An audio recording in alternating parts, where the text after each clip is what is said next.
God's Trombones, 7 Negro Sermons in Verse, is a book of poetry written by James Weldon Johnson, author of the hymn Lift Every Voice and Sing. Drawing from the insights and sounds of his childhood, James Weldon Johnson sought to capture the passion and persuasive artistry of what he called African American folk sermons. The author named this work God's Trombones because he thought that trombones, above all other instruments, represented the broad range of emotions expressed through human voice. Similarly, this beautiful work of literature gives a deep range of African American voice and spirituality. Each Wednesday in February, one of our African American clergy persons in the diocese will perform a rendition of one of the sermons in God's Trombones. The purpose of this is to highlight the magnificent tradition of Black sermonic oratory and literature, and also to celebrate the unique texture of African American spirituality that helps us to understand the journey of a people who have come this far by faith. May this series inspire you, deepen your own commitment to racial reconciliation, and broaden your awareness of God's love for all people, that together we can lift every voice and sing.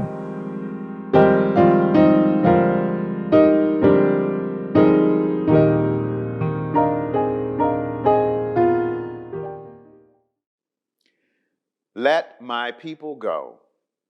From God's Trombones, 7 Negro Sermons in Verse by James Weldon Johnson.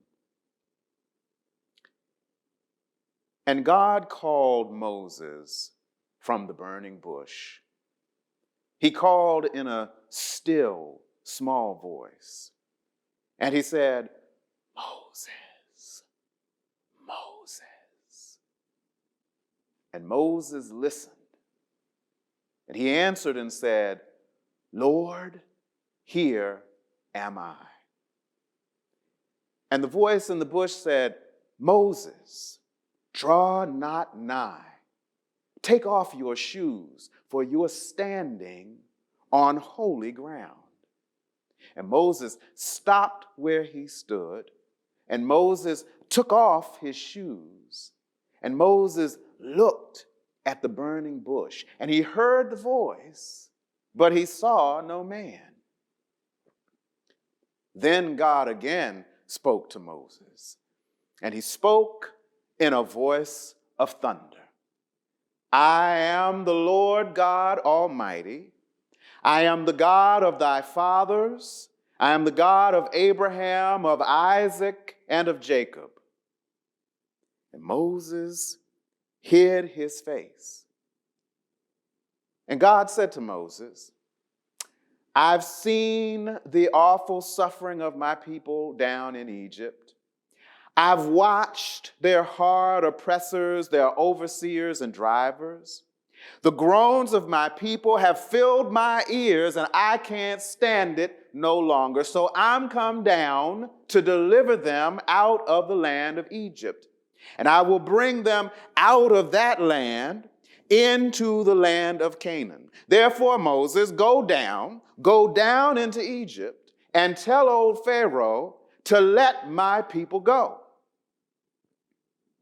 And Moses said, Lord, who am I to make a speech before Pharaoh?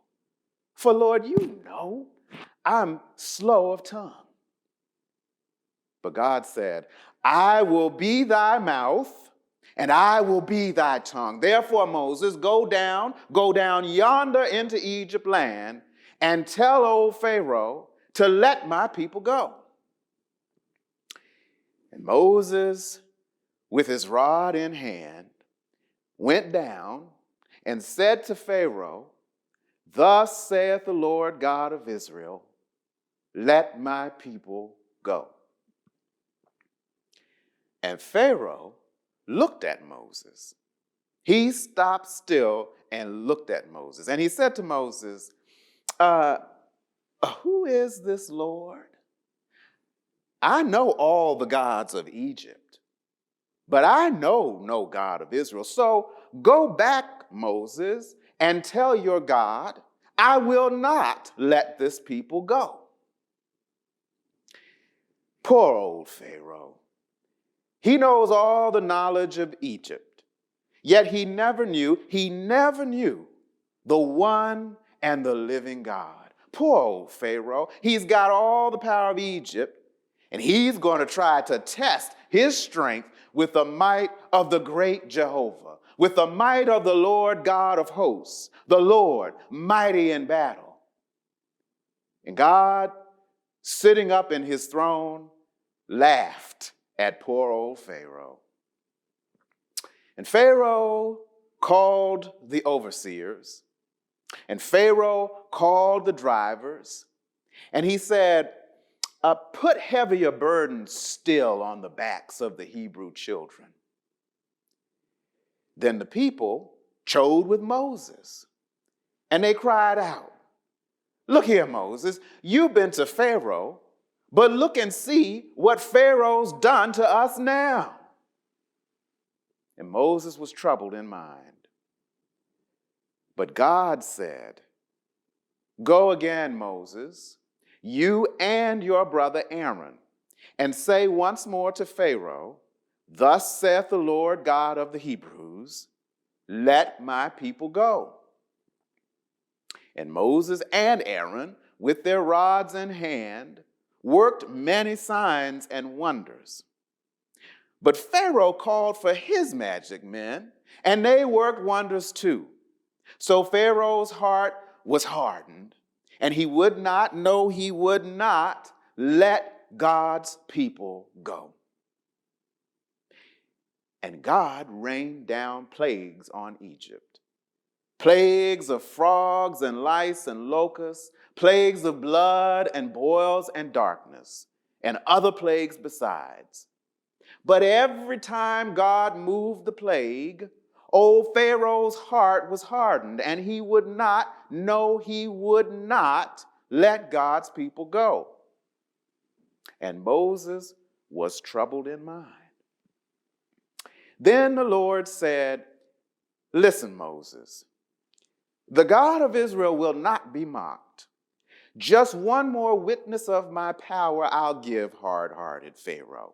This very night, about midnight, I'll pass over Egypt land.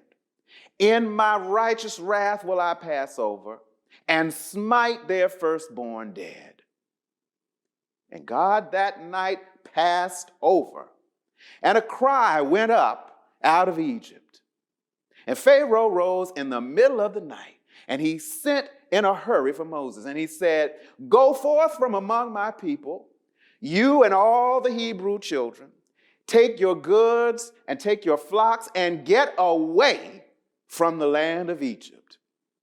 And right then, Moses led them out with all their goods and all their flocks. And God went on before, a guiding pillar of cloud by day and a pillar of fire by night. And they journeyed on in the wilderness and came down to the Red Sea. In the morning, they missed the Hebrew children. 400 years they'd held them down in Egypt land, held them under the driver's lash, working without money and without price. And it might have been Pharaoh's wife that said, Pharaoh, look what you've done. You let those Hebrew children go. And who's going to serve us now? Who's going to make our bricks and mortar? Who's going to plant and plow our corn? Who's going to get up in the chill of the morning? And who's going to work in the blazing sun? Pharaoh, tell me that. And Pharaoh called his generals, and the generals called the captains, and the captains called the soldiers. And they hitched up all the chariots, 600 chosen chariots of war, and 2,400 horses, and the chariots all were full of men with swords and shields and shiny spears and battle bows and arrows. And Pharaoh and his army pursued the Hebrew children to the edge of the Red Sea. Now, the children of Israel, looking back, saw Pharaoh's army coming, and the rumble of the chariots was like a thunderstorm, and the whirring of the wheels was like a rushing wind, and the dust from the horses made a cloud that darkened the day, and the glittering of the spears was like lightnings in the night. And the children of Israel all lost faith. The children of Israel all lost hope. Deep Red Sea in front of them and Pharaoh's host behind. And they mumbled and grumbled among themselves, "Were there no graves in Egypt?" And they wailed aloud to Moses and said, "Slavery in Egypt was better than to come to die here in this wilderness." But Moses said, stand still, and see the Lord's salvation.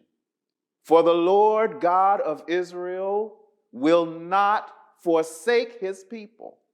The Lord will break the chariots. The Lord will break the horsemen. He'll break great Egypt's sword and shield, the battle bows and arrows. This day he'll make proud Pharaoh know who is the God of Israel. And Moses lifted up his rod over the Red Sea. And God, with a blast of his nostrils, blew the waters apart. And the waves rolled back and stood up in a pile and left a path through the middle of the sea, dry as the sands of the desert. And the children of Israel all crossed over onto the other side. When Pharaoh saw them crossing dry, he dashed on in behind them. Old Pharaoh got about halfway across, and God unlashed the waters, and the waves rushed back together.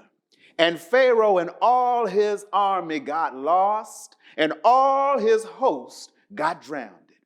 And Moses sang, and Miriam danced, and the people shouted for joy. And God led the Hebrew children on till they reached the promised land. Listen, all you sons of Pharaoh, who do you think can hold God's people when the Lord God himself has said, "Let my people go"?